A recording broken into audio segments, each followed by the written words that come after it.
Hello again. I'm gonna show you another thing I found out. So I have this model. I'm trying to model it, and it has like a curvature in this area here. So if you look here, if I center it on front, you can see that it sort of have an edge here. Now, if you notice on my model, there's a distance from here to here, and if you want a exact circular intersection point here, you would normally not use a straight line. What I've done here is I have done a projection here, and then I've done a offset of this one a little bit, and then you end up with it here. Now, how can I make this line intersect with this line following this curve? Well, once you do an offset like this, first you project it, you do an offset, you have some points here, and it automatically calculates radiuses of these points that you have. So if I do this, if I mark this one for instance and press D, you get a radius point, and you will see far out here you have a point. It points to this point. Now that is actually the circle reference of the radius. And if I do this point here, this one, you will see it correlates to a totally different circle point. Now they are similar, but they are not circle to each other. So if I want to make an intersection point towards this line, first thing you need to do is get the object and project, say, a point exactly where the circle is, and then you do just make a circle to that point, and then what you get is this circle. Easiest is to do it on the same sketch. Now, how do you make it intersect the point? Well, basically, what you do is you go and take circle. First, you need to figure out which point it is. So click this, D for radius, and create ribbon. Okay, and just leave that one there. And then you select a dotted line. And then you go into the circular tool, click the one that it uses, the exact same one, and then you simply just take it to that line from that circular point, like this. You'll see there's a triangle, meaning it's intersecting in the correct place. And now you have the correct intersection points. You can create a point exactly where it is. There, you see it snaps to it.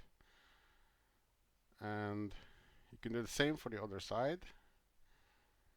D here, and you will see it creates a radius. The radius is driven because the point already exists when you have used an offset. So again, you make a circular reference and you stretch it to that one. You can see that it hits it. It will sort of, you get it to here and then it snaps into place. Great. Now you have a reference point there. Create point there. Now you can either you can just cut these, but you have to know that the circle goes in both directions. So you can actually delete these now because you already have the reference points. You can also delete the radiuses once because you don't need them anymore. And now you can basically go in and you can say create point, and you find,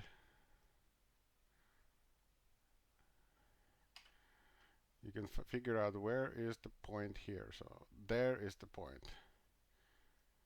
and you can use create point like that, and here it's there, so you click it and then you go create point and it will select exactly that spot, but you still need to click on it manually like that. So now we have a point there. Now what you actually have now is this point, and this point becomes the middle point of arch. So you make an arch from here to here through the middle point, and you can actually make that into a solid line, and again create arch, 3-point arch from here to here through the midpoint like that, and again make it solid. Now you see it's solid here, but here it's constructed, so you can go here and you select only the one that was there before, and they're referencing correctly still, it's just not interlocked. Select the old one. What you get now is you avoid having overlapped arches or lines. See? Now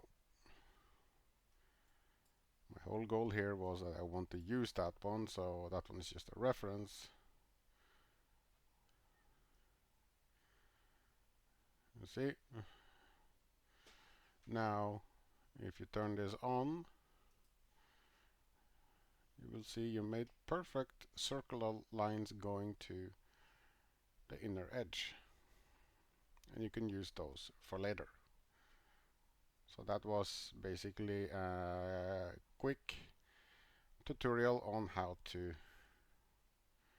generate those steps. Sorry.